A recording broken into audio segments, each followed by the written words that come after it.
Welcome back to taste and talks. ഒരു നീണ്ട ഇടവേളയ്ക്ക് ശേഷമാണ് പുതിയൊരു വീഡിയോയുമായിട്ട് ഞങ്ങളിന്ന് വന്നിട്ടുള്ളത്. വീഡിയോസ് ഒന്നും ചെയ്യാതിരുന്ന സമയത്ത് കുറേ പേര് ഇൻസ്റ്റഗ്രാമിലൂടെയും മെയിലിലൂടെയും കമൻസിലൂടെയൊക്കെ നമ്മളോട് റിക്വസ്റ്റ് ചെയ്യുന്നുണ്ടായിരുന്നു വീഡിയോ ചെയ്യാനായിട്ട്. എല്ലാവരോടും ഒരുപാട് സ്നേഹം.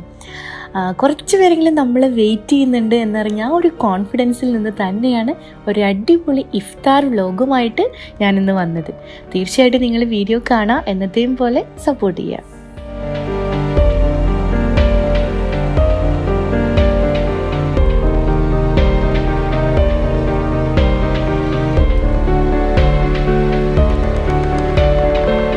എന്താഘോഷങ്ങളാണെങ്കിലും വിശേഷങ്ങളാണെങ്കിലും അതിനനുസരിച്ചിട്ടുള്ള ഒരു മൂഡ് അല്ലെങ്കിൽ ഒരു ആംബിയൻസ് എൻ്റെ വീടിനകത്ത് കൊണ്ടുവരാൻ എപ്പോഴും ഇഷ്ടപ്പെടുന്ന ഒരാളാണ് ഞാൻ. നമ്മുടെ വീഡിയോസ് സ്ഥിരമായിട്ട് കാണുന്നവർക്കൊക്കെ അതറിയാം.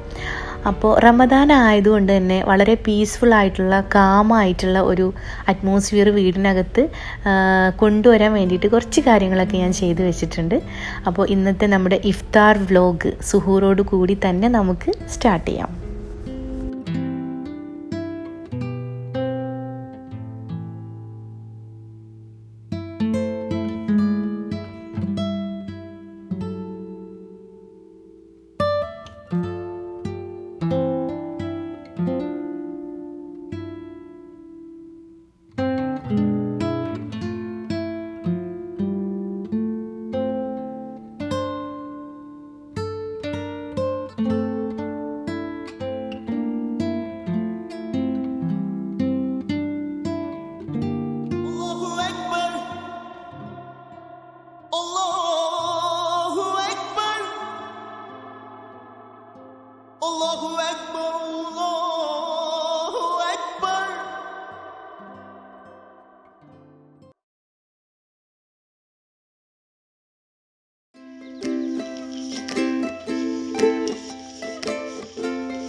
നോമ്പ് കാലത്തെ മോർണിംഗ് റുട്ടീനും നോർമൽ ഡേയ്സിലെ മോർണിംഗ് റുട്ടീനും തമ്മിൽ ഒരുപാട് വ്യത്യാസങ്ങളുണ്ട്. ഫാസ്റ്റിംഗ് ഒക്കെ ചെയ്യുന്ന സമയത്ത് നമ്മൾ എഴുന്നേൽക്കുന്നത് തന്നെ കുറച്ച് ലേറ്റായിട്ടായിരിക്കും. അതുകൊണ്ട് തന്നെ നമ്മുടെ എല്ലാം ഒരു ഡേ സ്റ്റാർട്ട് ആവുന്നതും കുറച്ച് സ്ലോവലി ആയിരിക്കും. റമദാനിൽ എൻ്റെ ഒരു ഡേയെ കുറിച്ച് പറയുകയാണെന്നുണ്ടെങ്കിൽ എൻ്റെ വീട്ടിൽ ഞാൻ ആക്റ്റീവ് ആവുന്നത് ഏകദേശം 11 മണിക്ക് ശേഷമാണ്. അപ്പോൾ അതിന് ശേഷമാണ് ഫ്രഷ് ആവുന്നതും വീട്ടിലെ ക്ലീനിങ്ങും മറ്റു കാര്യങ്ങളിലും ചെയ്യുന്നതും കുക്കിംഗ് സ്റ്റാർട്ട് ചെയ്യുന്നതും കിച്ചണിൽ സജീവമാകുന്നതൊക്കെ ഏകദേശം 11 മണിക്ക് ശേഷം തന്നെയാണ്.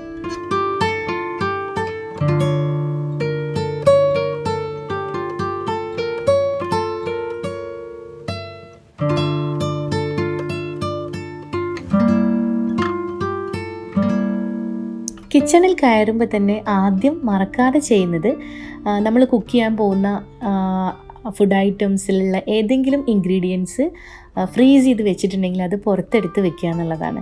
അത് ചെയ്തു കഴിഞ്ഞാൽ തന്നെ നമുക്ക് കുക്കിങ്ങിൽ ഒരുപാട് സമയം സേവ് ചെയ്യാനായിട്ട് പറ്റും. അപ്പോൾ ഞാൻ ഇന്ന് ഒരു അറബിക് റൈസ് ഉണ്ടാക്കുന്നുണ്ട്. അപ്പോൾ അതിലേക്ക് ആവശ്യമായിട്ടുള്ള ചിക്കൻ ആദ്യം തന്നെ ഫ്രിഡ്ജിൽ നിന്ന് എടുത്തിട്ട് വെള്ളത്തിൽ വെച്ചിട്ടുണ്ട്.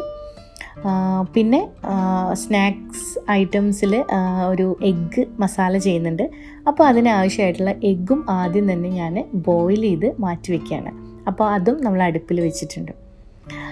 അതുപോലെ തന്നെ അറബിക് റൈസ് ചെയ്യാൻ വേണ്ടിയിട്ട് ബസ്മതി റൈസ് നന്നായി വാഷ് ചെയ്ത് കുറേ സമയം സോക്ക് ചെയ്ത് വെക്കണം വെള്ളത്തിൽ.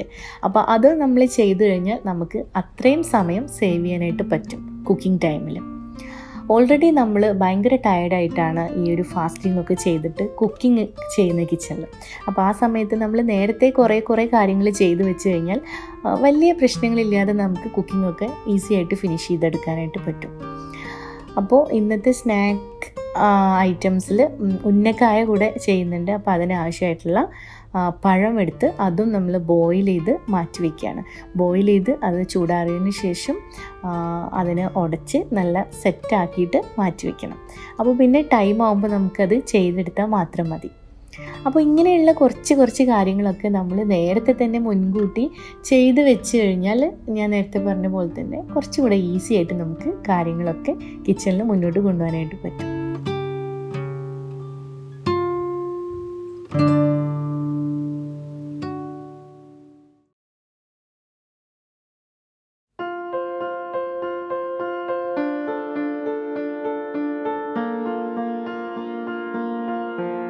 ഇന്നത്തെ മെയിൻ കോഴ്സായ അറബിക് റൈസിൻ്റെ കൂടെ സെർവ് ചെയ്യാനുള്ള ചിക്കൻ മാരിനേറ്റ് ചെയ്യാണ്.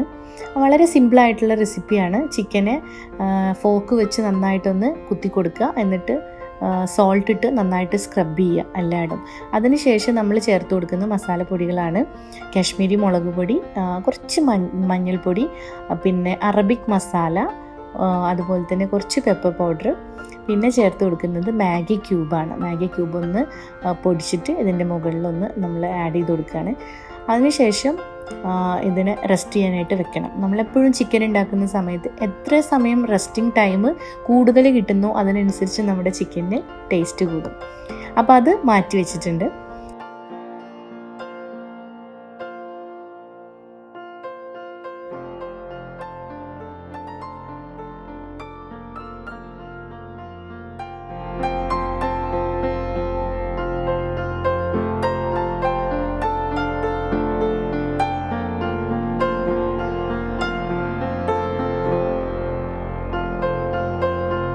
ഇനി ഈ റൈസ് ഗാർണിഷ് ചെയ്യാൻ വേണ്ടിയിട്ടുള്ള ആൽമണ്ട് വെള്ളത്തിലിട്ട് സോക്ക് ചെയ്യാനായിട്ട് വെക്കുകയാണ്.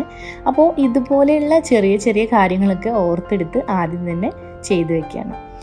അടുത്തതായിട്ട് ഉന്നക്കായ ആക്കാനും വേണ്ടിയിട്ടുള്ള കാര്യങ്ങളും കൂടെ ചെയ്യാണ്. പഴം നന്നായിട്ട് വെന്തിട്ടുണ്ട്. ഉന്നക്കായ ഉണ്ടാക്കുന്ന സമയത്ത് എപ്പോഴും നമ്മൾ പഴുപ്പ് കുറഞ്ഞ പഴം തന്നെ ശ്രദ്ധിച്ച് വാങ്ങിക്കുക, എന്നാൽ അത് കറക്റ്റായിട്ട് നമുക്ക് കിട്ടുള്ളൂ. അല്ലെങ്കിൽ അത് നല്ലോണം പഴുത്ത പഴമാണെന്നുണ്ടെങ്കിൽ ഭയങ്കര ലൂസായിട്ട് നമുക്ക് ആ ഒരു ഷേപ്പിലാക്കിയെടുക്കാൻ പറ്റില്ല. അപ്പോൾ ആ കാര്യങ്ങളൊക്കെ ചെയ്ത് വെച്ച് തൽക്കാലം ഞാൻ കിച്ചൺ ക്ലോസ് ചെയ്യാണ്. ഇനി കുറച്ച് സമയം പ്രയറും കാര്യങ്ങളൊക്കെ ആയിട്ട് സ്പെൻഡ് ചെയ്യാനായിട്ട് പോവാണ്.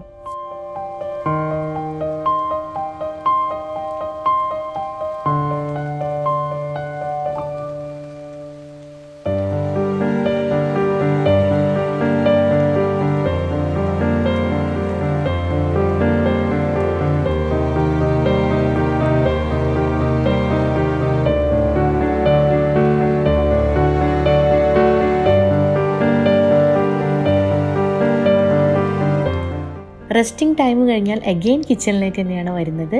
ഇനിയാണ് കുക്കിംഗ് തകൃതിയായി നടക്കാൻ പോകുന്നത്. അപ്പോൾ ആദ്യം തന്നെ ബസ്മതി റൈസ് ബോയിൽ ചെയ്യാനായിട്ട് വെച്ചു. ഉന്നക്കായ ചെയ്തെടുക്കാനായിട്ടൊരു ഫില്ലിങ് വേണം. അപ്പോൾ ആ ഫില്ലിങ്ങാണ് ഇനി റെഡിയാക്കുന്നത്. കുറച്ച് നെയ്യ് ഒഴിച്ചിട്ട് അതിനകത്തേക്ക് അണ്ടിപ്പരിപ്പ്, മുന്തിരി ഒക്കെ ഇട്ട് കൊടുത്തതൊന്ന് വഴറ്റി കുറച്ച് തേങ്ങയും പഞ്ചസാരയും കൂടെ ചേർത്ത് നന്നായിട്ട് മൂപ്പിച്ചെടുക്കുക. അപ്പോൾ നമ്മൾ ഉന്നക്കായയിലേക്കുള്ള ഫില്ലിങ് റെഡിയായി. ഇനി ഉന്നക്കായ അതിൻ്റെ ഷേപ്പിൽ പരത്തി ഈ ഫില്ലിങ് അതിനകത്ത് വെച്ച് നമ്മൾ സെറ്റ് ചെയ്തെടുക്കണം. അപ്പോൾ നന്നായിട്ട് പഴുത്ത പഴം എടുക്കരുതെന്ന് പറഞ്ഞത് ഞാൻ ഇതുകൊണ്ടാണ്. ഇങ്ങനെ ചെയ്യുന്ന സമയത്ത് നമുക്ക് ഒരിക്കലും ഈ ഒരു ഷേപ്പിൽ അതിനെ പരത്തിയെടുക്കാനായിട്ട് പറ്റില്ല. അപ്പോൾ ഉന്നക്കായ ഓരോന്നോരോന്നായിട്ട് റെഡിയാക്കുകയാണ്. ഉന്നക്കായൊക്കെ നമ്മൾ ഒന്നിച്ച് കുറച്ച് കൂടുതൽ ക്വാണ്ടിറ്റിയിൽ ഉണ്ടാക്കുകയാണെന്നുണ്ടെങ്കിൽ ഫ്രിഡ്ജിൽ ഫ്രീസ് ചെയ്ത് വെക്കാനായിട്ട് പറ്റും. അപ്പോൾ നമുക്ക് കുറച്ച് ദിവസം അത് റീയൂസ് ചെയ്യാനായിട്ട് പറ്റും. മീൻസ് ഫ്രീസ് ചെയ്തത് നമുക്ക് ജസ്റ്റ് ആ ഒരു സമയത്ത് പൊരിച്ചെടുത്താൽ മാത്രം മതി.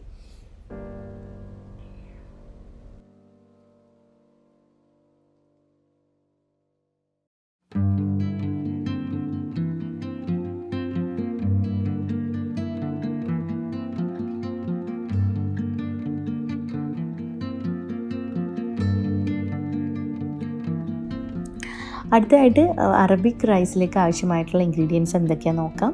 3 കളറിലുള്ള ക്യാപ്സിക്കാണ് എടുത്തിട്ടുള്ളത്. അത് ചെറുതായിട്ട് കട്ട് ചെയ്യുക. അതിൻ്റെ കൂടെ കുറച്ച് മല്ലിയില, അതുപോലെ തന്നെ പച്ചമുളക്. ഇത്രയും ഇൻഗ്രീഡിയൻസ് ആണ് നമ്മൾ കട്ട് ചെയ്തെടുക്കുന്നത്. എന്നിട്ട് കുറച്ച് മാത്രം എണ്ണ ഒഴിച്ചിട്ട് ചട്ടിയിലേക്ക് നമ്മൾ ഇതിട്ട് കൊടുക്കുക. നന്നായിട്ട് വഴറ്റിയിട്ട് നമ്മൾ നേരത്തെ മാരിനേറ്റ് ചെയ്ത് വെച്ചിട്ടുള്ള ചിക്കനാണ് ആഡ് ചെയ്ത് കൊടുക്കുന്നത്.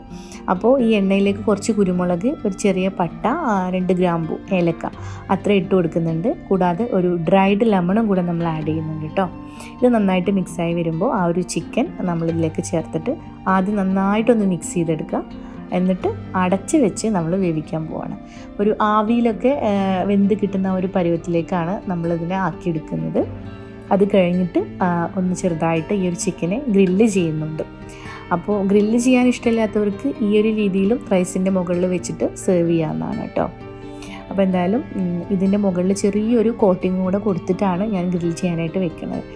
ഇനി ആ ഒരു ക്യാപ്സിക്കം മസാലയിലേക്ക് നമ്മൾ നേരത്തെ ബോയിൽ ചെയ്ത് വെച്ചിട്ടുള്ള, വേവിച്ച് വെച്ചിട്ടുള്ള ബസ്മതി റൈസ് ഇട്ട് കൊടുക്കുക. ചെറിയൊരു കളർ ചേർത്തിട്ടുള്ള ഒരു കോട്ടിങ് ചിക്കനിൽ കൊടുത്തിട്ടുണ്ട്, നല്ല ഭംഗിയിൽ വരാൻ വേണ്ടിയിട്ടാണ്. എന്നിട്ട് ഒരു 20 മിനിറ്റ് നമ്മൾ അവനിൽ വെച്ചിട്ട് ഗ്രില്ല് ചെയ്തെടുക്കുകയാണ് ചെയ്യുന്നത്. ഇനിയിപ്പോൾ ഏകദേശം നമുക്ക് ഇഫ്താർ ടൈം ആയിട്ടുണ്ട്. അപ്പോൾ സ്നാക്സും സംഭവങ്ങളൊക്കെ റെഡിയാക്കി എടുക്കാം. ഉന്നക്കായ നേരത്തെ നമ്മൾ സെറ്റാക്കി വെച്ചിട്ടുണ്ടായിരുന്നു, അത് നന്നായിട്ട് ഫ്രൈ ചെയ്തെടുത്തിട്ടുണ്ട്. അതുപോലെ തന്നെ മുളക് ബജി ഉണ്ടാക്കുന്നുണ്ട്. എൻ്റെ വീട്ടിലെല്ലാവർക്കും ഭയങ്കര ഇഷ്ടമാണ് മുളക് ബജി. അപ്പോൾ നമ്മുടെ വീട്ടിലെ എന്നത്തെയും ഒരു താരമാണത്. അപ്പോൾ അതിന് വേണ്ടിയിട്ട് കടലമാവും കുറച്ച് അരിപ്പൊടിയും ഉപ്പ്, മഞ്ഞൾപ്പൊടി, അതുപോലെ തന്നെ കായപ്പൊടി ഇതെല്ലാം കൂടെ ചേർത്തിട്ട് നന്നായിട്ട് മിക്സ് ചെയ്തിട്ടാണ് നമ്മൾ ബാറ്റർ ഉണ്ടാക്കുന്നത്. മുളക് ബജി തയ്യാറാക്കുമ്പോൾ നമ്മൾ ഉണ്ടാക്കുന്ന ബാറ്റർ എപ്പോഴും നല്ല തിക്കായിട്ടിരിക്കാൻ വേണ്ടി ശ്രദ്ധിക്കുക. എന്നാൽ മാത്രമേ നല്ല കറക്റ്റായിട്ടുള്ള കോട്ടിങ്ങിൽ നമുക്ക് കിട്ടുള്ളൂ. അടുത്തത് നമ്മൾ എഗ്ഗ് മസാലയാണ് ഉണ്ടാക്കുന്നത്. കടുക് പൊട്ടിച്ച് കറിവേപ്പിലിട്ട് അതിലേക്ക് നമ്മൾ മാരിനേറ്റ് ചെയ്ത് വെച്ചിട്ടുള്ള ഈ എഗ്ഗും കൂടെ ചേർത്ത് കൊടുത്തിട്ട് അതിനെ നന്നായിട്ട് സെറ്റ് ചെയ്തെടുക്കുകയാണ്. ഇഫ്താറിൻ്റെ കുക്കിംഗ് എപ്പോഴും നമ്മൾ ഓരോ ഘട്ടമായിട്ടാണ് ചെയ്യുന്നത്. എന്താണെന്ന് വെച്ചാൽ നമ്മൾ മെയിൻ കോഴ്സ് ആദ്യം ഉണ്ടാക്കി വെക്കും, ഫ്രൈഡ് ഐറ്റംസ് പിന്നെ ഉണ്ടാക്കും, ജ്യൂസ് പിന്നെ ഉണ്ടാക്കും, പിന്നെ ഫ്രൂട്ട്സ് കട്ട് ചെയ്ത് വെക്കും. അപ്പോൾ ഇന്നത്തെ ജ്യൂസ് ഇളനീർ ജ്യൂസും ഉണ്ടാക്കുന്നുണ്ട്, അതുപോലെ തന്നെ വാട്ടർ മെലൻ്റെ ഒരു ഡ്രിങ്ക് ഉണ്ടാക്കുന്നുണ്ട്. അപ്പോൾ അതെല്ലാം സെറ്റാക്കി അതിന് ശേഷം നമ്മൾ അറബിക് റൈസ് ഗാർണിഷ് ചെയ്യാൻ വേണ്ടിയിട്ടുള്ള കുറച്ച് ആൽമണ്ട്, കാഷ്യൂനട്ട് ഞാൻ എണ്ണയിലിട്ട് വറുത്ത് കോരിയിട്ട് അത് മാറ്റി വയ്ക്കുകയാണ്. അപ്പോൾ നമ്മൾ ഏകദേശം ഇന്നത്തെ പണികളൊക്കെ കഴിഞ്ഞിട്ടുണ്ട്. ഇനി നമുക്ക് ഈ റൈസും കൂടെ ഒന്ന് ഗാർണിഷ് ചെയ്ത് പാത്രത്തിൽ നല്ല സെറ്റായിട്ട് വെക്കണം. അപ്പോൾ മസാല ഇട്ട് നന്നായിട്ട് ഒന്ന് ആഡ് ചെയ്യുക. എന്നിട്ട് റൈസിൻ്റെ മുകളിൽ നമ്മൾ ഗ്രില്ല് ചെയ്തിട്ടുള്ള ഒരു ചിക്കനും കൂടെ സെറ്റ് ചെയ്യുക, അടിപൊളി. എന്നിട്ട് ഗാർണിഷ് ചെയ്യുക, സെർവ് ചെയ്യാം. അപ്പോൾ ഇഫ്താറിൻ്റെ സമയമായിട്ടുണ്ട്. അതിന് മുന്നേ നമുക്ക് ടേബിൾ സെറ്റ് ചെയ്യണം. അപ്പോൾ ആ കാര്യങ്ങളും കൂടെ ഒന്ന് കണ്ടിട്ട് വരാം.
أشهد أن لا إله إلا الله.